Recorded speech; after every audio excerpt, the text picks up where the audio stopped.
And one. Hello, I'm Bryce Tubbs. With me today is Raquella Raiz. She is the founder and editor of Creative Edge, a video content agency. I'm super excited to have her here today because she's already told me about some cool emerging platforms and some great tips to help improve my video content. Is there anything else you'd like me to add to the introduction? You did a great job. Yeah, we'd like to make social media videos that inspire, educate, and entertain. So we like to have fun with all of our products that we provide our clients. So it's so great to be on your show. Thanks for having me. Excellent. So, everybody has a backstory. What was the trigger that got you into, content creation and content editing? That's a great question. I've been a dance instructor, a hip hop dance instructor for the past decade. And I used video to promote my own classes and my own brand. So I would take videos of my classes, of my students, and then post them onto YouTube. And back in the day, about 10 years ago, YouTube was accepted by Facebook. And I was very heavy on Facebook. And you could just scroll through Facebook and the YouTube videos would play automatically. But now today it's very different. But I used those YouTube videos to bring in more leads to my classes. So I was always using video for promotional purposes, and I saw the power of it immediately.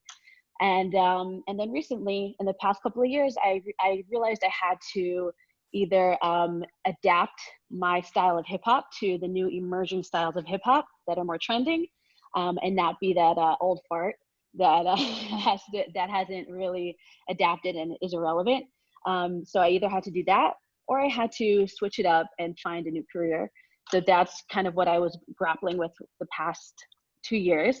And I decided to actually pivot to my career and go for video content creation because I saw how powerful it was for my brand and my business. And I wanted to be able to do that for others and have fun with that in a different outlet. Then who do you generally like to work with? I know you're telling me there was a wide range, but who do you work with? So we work right now because of the pandemic, we're kind of homebound. So we work a lot with professionals who are trying to get more visibility digitally. So people who want to post more content on LinkedIn, people who want to post more on Instagram, Facebook, whatever social media outlet you post on, someone who's looking to communicate more and scale their personality through video.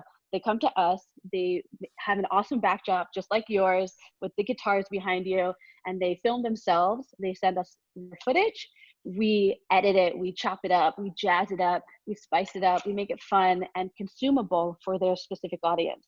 So that's the main person I would say who's coming to us now. Hopefully very soon, sooner rather than later, we'll be able to all get back out there, back into the market. And then we have another product where we follow people of interest around who are looking to really boost their content.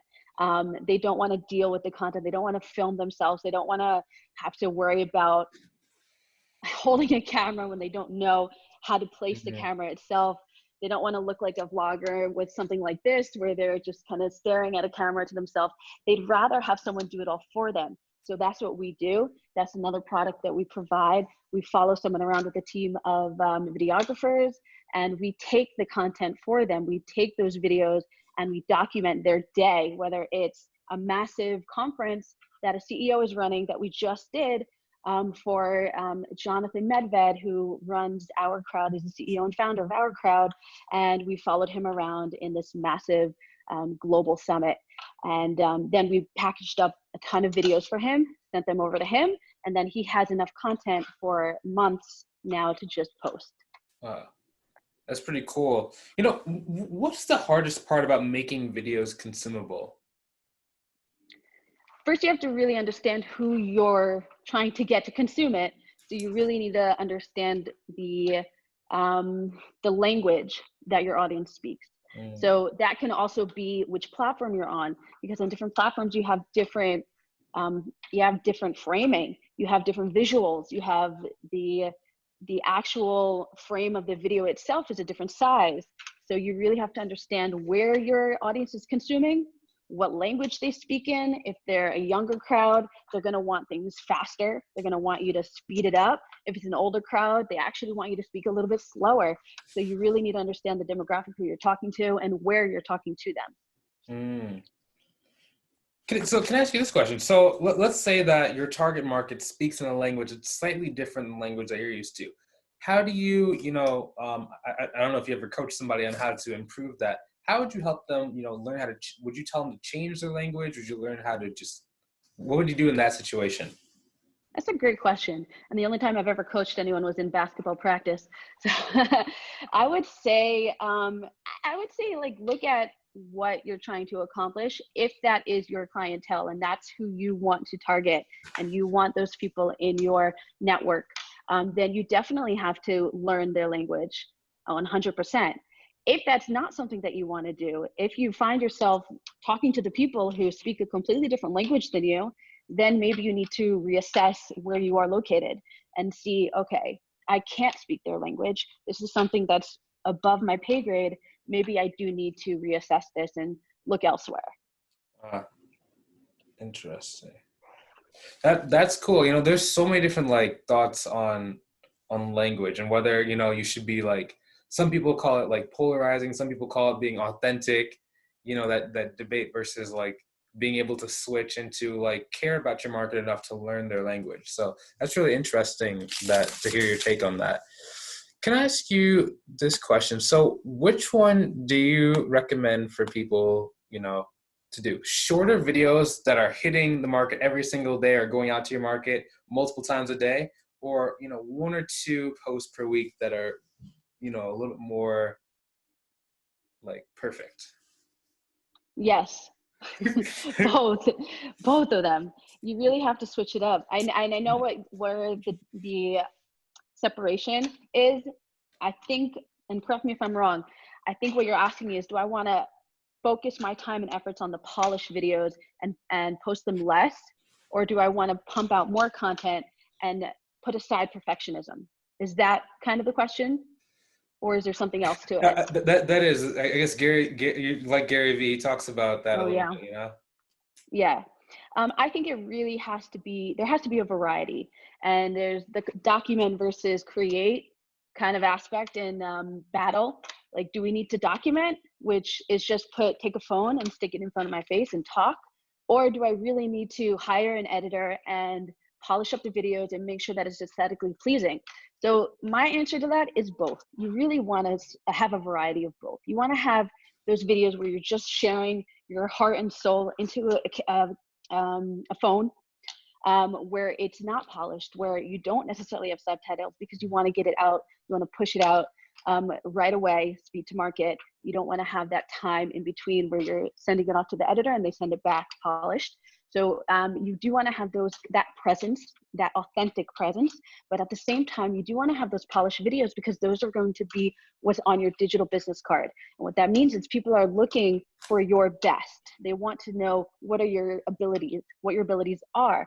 So you want to have video presence that is up to par and high end so that you can show that off. You can use that also for talking to prospects. You can send that off to different people who you want them to hire you for. So it really is a matter of switching it up, having that variety of both. Cool. Interesting. Because the reason why I was asking that was because some social media platforms, right? It's more of like a scroll, so it's there, and then it's gone.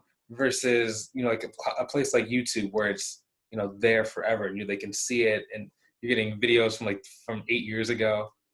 So balancing that out. So on a platform like LinkedIn, what content are you seeing that's doing the best right now? I know that it can be all. But if you were just starting out with content, where would you focus your time and effort on I LinkedIn? love this question because I'm a total newbie to LinkedIn. Uh, I just hopped right on. So it's actually a good question, I think, to ask someone who's fresh and new and to see what's actually working, because I'm strategizing now and figuring out what my next steps on LinkedIn are. And the thing that I see is working the most is very contrary to what's being screamed at the most on LinkedIn. I'll go to what's being screamed now first, that LinkedIn is not Facebook. Why is everybody sharing so much of their personal lives on LinkedIn? LinkedIn is a business platform. It's not about showing your life. It's not necessarily about showing humor and not entertainment. It's just business, right? Like that's kind of what I see over and over again, people posting like trolling on different videos. And on the flip side of that, what's, in my opinion, my fresh new opinion, is that humor, entertainment, and authenticity, whether that's showing a picture of your son or your daughter or your wife or husband, it's showing who you are as a person, and all that is always going to win, no matter what the platform is, whether it's TikTok, whether it's Snapchat, whether it's LinkedIn, whether it's Facebook, Instagram, it doesn't matter. People want to know who you are, and especially when you're bringing in the business aspect. If I'm going to give someone my hard-earned money, I want to trust them. If I see that they have a life outside of the business and I get to be a part of that, that builds just a little bit more trust. And the more you share, as much as you're willing to, you don't have to share everything in your lives. Of course, you have to be comfortable with what you want to post online, but the more that you can see of a person and who they are beyond the transaction, the more you're willing to transact with them. So back to your question, what does well on LinkedIn? I'm seeing a lot of humoristic videos that do well. Shay Rowbottom, she's the queen of LinkedIn. She's awesome on there. People are trying to replicate her style, which is like making fun of different like salesmen. That video keeps going around. I also see people who are sharing parts of their lives and not just keeping it about their business, brags. It's also about their personal brags in life and different things that they've overcome in the past. Like that all brings it all ties it into a nice package of who you are as a human being and what you can provide through building trust. Can I ask you a question? What does the word well mean to you when it comes to social media? What do you mean well? So I said, what's working well? And then what's working well? Okay, yeah. What does the word well mean to you? That's a good question. Like what's the barometer of success? Yeah. Like what makes something good and not good? Well, I would say, yeah. I guess the goal, because that shifted for me in the past week. You know what the goal of social media really was. I'd love to hear your take on it and then give you mine. Cool. Like yeah. So it's always really great for me to see people on different sides of the scale. Some people have we'll say like 25 to 40,000 followers and gets hundreds of comments on their videos. Mm-hmm. But then I saw, some my business coach and other coaches, and they'll have like 25, 40,000 followers and they'll post a thing and get 0 likes. But when I look at the bank accounts, mm-hmm. both sides, are doing pretty good. So that's why it's like, at first I was like, okay, social, you want to get engagement, get connections, get people following, blah, blah, blah. But then I was like, oh, people are watching but not engaging. Yeah. It's I think it's like the $1 million question. Do likes really transact? Do they convert? And is it actually helpful to have likes? The answer to that is, unfortunately, yes, they do convert, and you can cash in those likes. I don't like to look at likes though. I actually look at comments. That's what comments are gold, right? Likes, I don't even look at likes. I don't even know likes. I don't do likes. It's not on my radar. What's on my radar are the comments and what people are saying and engage and how they're engaging.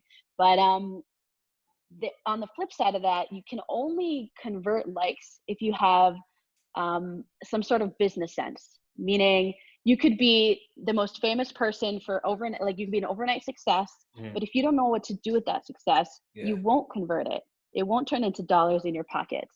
So you really need to understand that they go hand in hand. Now, can you get the dollars without the likes? Of course you can. There are tons of millionaires out there who we don't even know about. You know what I mean? So it's a matter of trying to understand, first of all, what's your goal? And I think a lot of people now are shifting to attention as building their attention currency, social currency, to be able to convert it later on. And you have to understand how to do that. It's not like you get paid per like, right? Yeah. It's not like YouTube that you get paid per 1,000 views. And on LinkedIn, I don't know if they're ever going to implement this, but you don't get paid per view. on your videos. That's not the case yet. Hopefully they'll incorporate that into it, but for now that's not. And it's just a matter of you having to hustle and understand who is your target market within those likes. You have to sift through them and find the people who you can interact with afterwards and beyond that video and beyond that viral post. So you really have to understand that it goes beyond that. And that's just the top of the funnel. That's the attention. So what I would say, posts that do well don't necessarily have to do with transactions and converting. I think that the posts that, in my opinion, that do well and what I like to look at is engagement. Well, what are people saying? Are people interacting? And beyond interacting with you, are they interacting with each other? Now that is an art. Getting people to talk to one another within your post I think that's gold. Like if you can accomplish that, then that's gold. And I would love to learn those secrets. I mean, That if you know those secrets, aspect. and it could have total strangers also, even beyond the community itself. Like you could have total strangers going at it in your comments, and that can be golden because you're sparking conversation and you're holding people's attention. That's what's wild about all of this. That you're holding people's attention and they're staying there and they're staying on your post, communicating with other people who are complete strangers usually, and having a conversation. That's cool. Yeah. That's I guess that was the question. Comments versus views. That's interesting. That's a great. Is it comments versus views or comments versus leads? Because a lot of people will say the leads, the money, how much? Okay, great. You had a video that went viral on LinkedIn. It took a couple 100,000 views. That's really impressive. But now what? And you had hundreds of comments. But now what? You had thousands of likes. But now what? Is it converting? And I think that's the question. Like, are you using that engagement? Are you using those numbers? Are you using those eyeballs to extract cash from them? Are you figuring out a way to solve people's problems after you've gained their attention? Because that's the game. The game at the end of the day is to get money, is to get paid for it. Yeah. Unless you don't like money. Hey, it depends. That goes back to the language. But that's kind of what we were talking about, I think, before, when I was talking about whether I was going to, I consider this an exposure activity for both of us. We're introducing ourselves to new audiences, and then we're just constantly being able to expand, versus me just dialing heavy on ads. Most people can't do advertising because they don't have a good process for converting views, connecting them to you, solving a specific problem, and then having them work with you. However, for me, that's not really a problem right now. So that's kind of why it's always like that good balance. Is for a couple of weeks I was going, okay, let's see if we can get as many comments as possible from this cool LinkedIn storm I'll tell you about after the interview.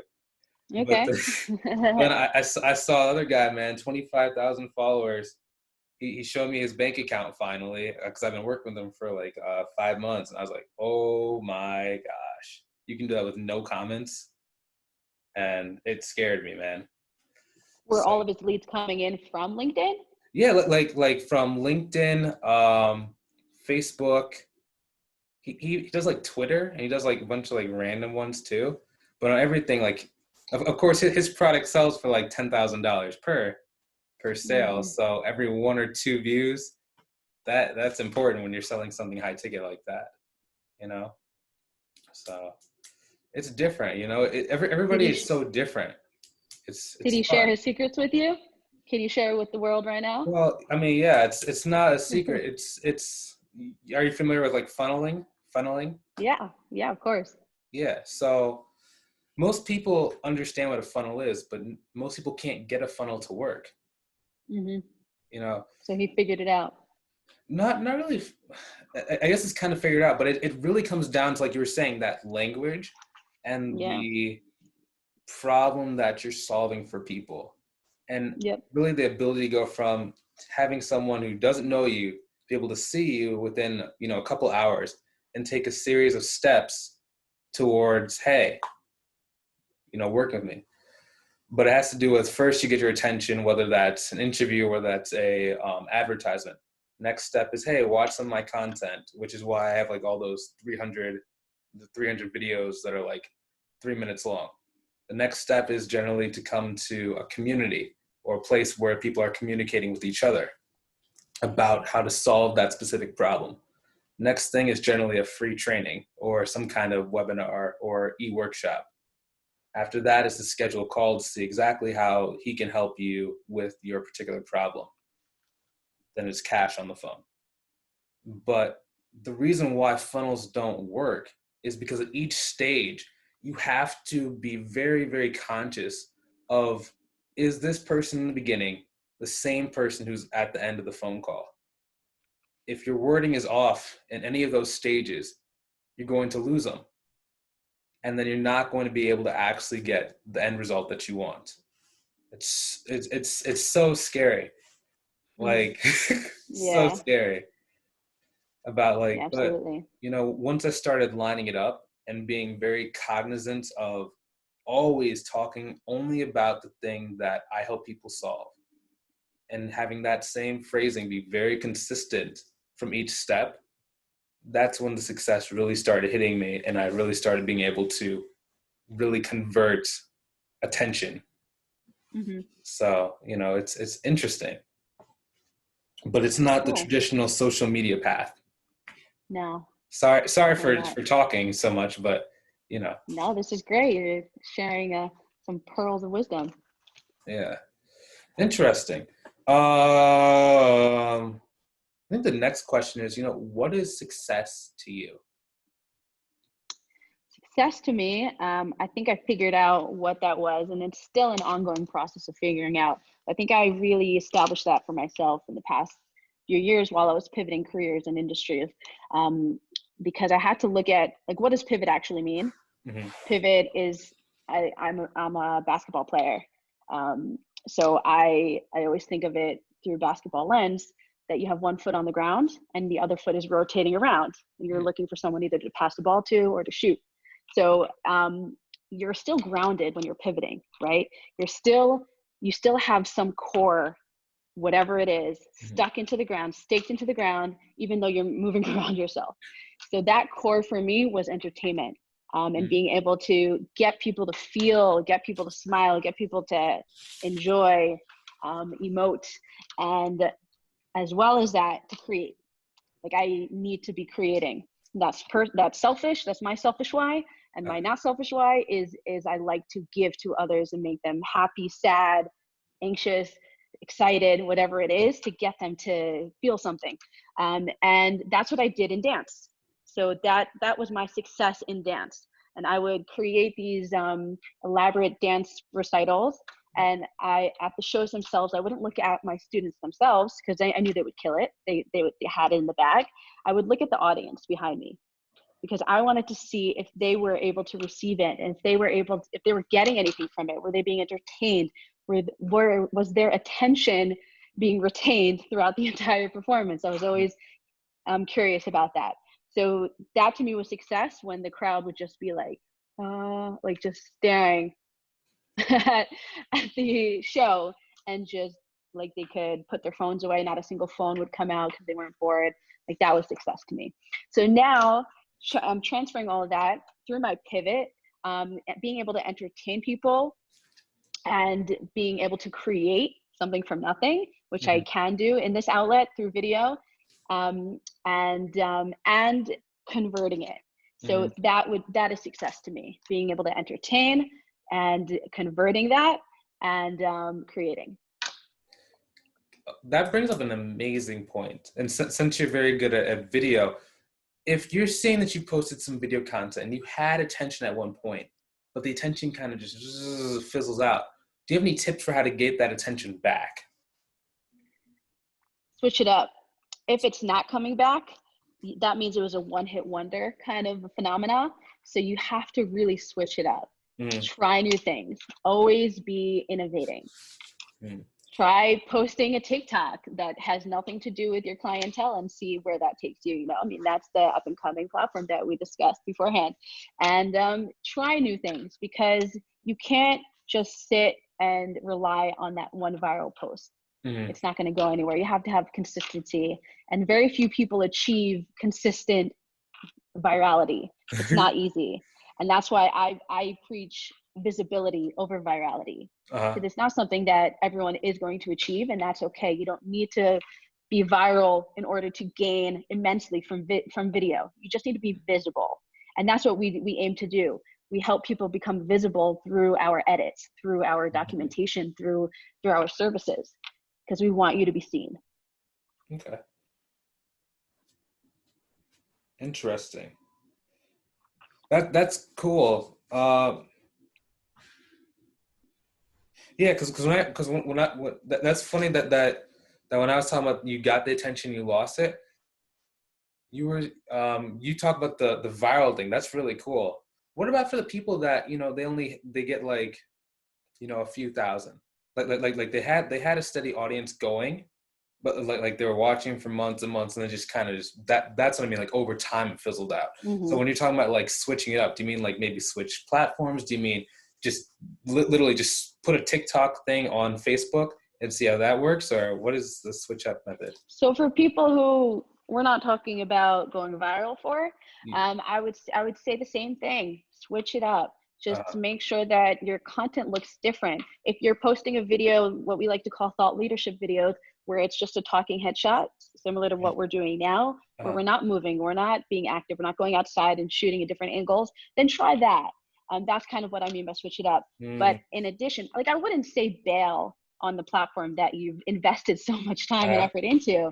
I mean, listen, I did not do well on Instagram because it's all about photography, and I'm a videographer, not a photographer. So Instagram, it was never a thing for me because it's a language that it took too much time and effort for me to learn. But a place like Facebook, I thrived in, because it was a combination of video and text and pictures, and it was more about building through the words and what you're typing, and community, and being able to be in different groups and whatnot. So I wouldn't say bail on a platform. If you had some kind of plateau there and then it just dropped, I would say keep at it. If it's meaningful to that person, to you, if it's valuable to you, if you are getting leads from it, then keep at it. Just switch up the format of your content. Maybe do podcast audio videos. So what that means is we actually do this for clients, and they're popping up a lot on LinkedIn, where people who are on podcasts who don't necessarily have such nice visuals behind them, you can chop up your audio and put cool graphics just to the audio. So that's something I would highly recommend you do. And you can do that with these videos as well. If there are any snippets, like 30 seconds, 1 minute of something, of the pearls of wisdom that you gave, that you were talking about. For you, I would specifically just chop that up without me in it, just you, chop that up, and just post like subtitles on it. Like, the subtitles are the main event of this little podcast video.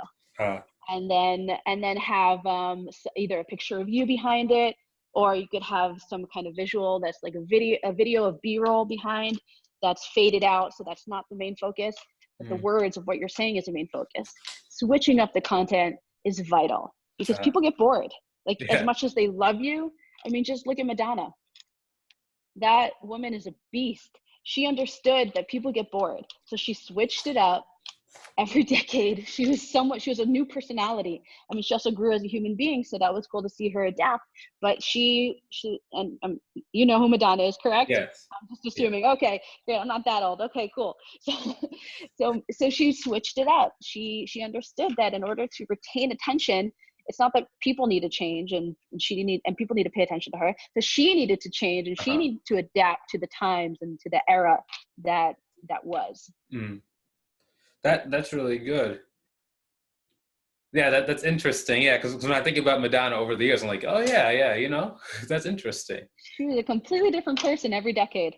Yeah, that's cool. Yeah, kind of like how Lady Gaga was doing that every month, you know. Yeah, she expedited the process. Yeah, you know, it's really cool. That's it. We need a new human being every month. Every month, we need a new artist. Yeah. So, you know, how can people find out more about you? So I'm very active, and I share a lot about my process of opening up a new business, about pivoting from one career where I had very, like I had a great run and I had some humble brags of my own in my career, to going to a complete novice and nobody in video marketing and video editing. So I share all of that on all my socials, on Facebook, on LinkedIn. I've gone really heavy on LinkedIn lately. I really enjoy it. It's a lot of fun, and sorry for all the trolls or all the people who don't agree with this, but it's the new Facebook. It just is. People are sharing with a little twist of business, and there's always the undercurrent of people there to do business. Mm-hmm. But at the same time, people are people, and people will always want to be entertained. So it does have that element there. So I'm really enjoying that. I'm an ambitious person as well, so I like the hustle and the hunger that you see more on LinkedIn than you do on Facebook. So you can see me very active on LinkedIn, on my profile, my personal profile, and my business page. I have someone helping me out with that. I'm building my team, we're expanding, and I'm having someone manage my business account, because it does have to sound a little bit more professional than what I'm putting out on my TikToks. You can find me on TikTok. That's a lot of fun. I bring my previous hip hop experience and style to TikTok. I didn't want to throw that out completely. It's in my blood. And Facebook, I'm very active. I do have a YouTube channel where I post vlogs. I did have like bi-weekly vlogs going out from travels all over the world. Nice. Obviously, for obvious reasons, right now it's on hold because I'm safe at home. We like to call it. We don't like to call it stuck at home. We like to call it safe at home. So, but we're traveling around in our living room, pretending that we're going in a tent that's a magical tent with 3 kids around. You have to be creative. We go into our magical tent and we come out and we're in Thailand. So we're having fun with that. But anyways, yeah, you can find me on those platforms. Raquella Raiz. Raquella Raiz. How do you spell Raquella Raiz? Raquella. That's Raquella. And then Raiz, it's pronounced Rise, like rise up, but it's spelled Raiz. Nice. Yeah, I was about to say that would be terrible to like waste the whole interview and no one knows how to spell your name. But I'm gonna tag you when it's released. So hopefully you'll tag me as well. You know, I really appreciate your time, and it was really great to be able to learn from someone who's really good. I mean, you started throwing out a couple of things, subtitles, B-roll, like, okay, she's pretty good, man. She knows what she's doing. As basic as that sound, but a lot of people don't know what that means, you know? Yeah. You know, it's vital. It's vital to really switch up, even just within the content itself, even in one video. Adding those elements is vital. Otherwise, it's just falling on deaf ears and on ADHD. Yeah. Excellent. So if you guys, the audience, thank you so much for watching. If you guys would love to get more interviews just like this, when people are growing their lives and then influencing more people and changing the world, I recommend you go check out the link in the description either above or below this video to my free group, where it can give you guys more information on that. Have a great day, guys. Talk to you soon.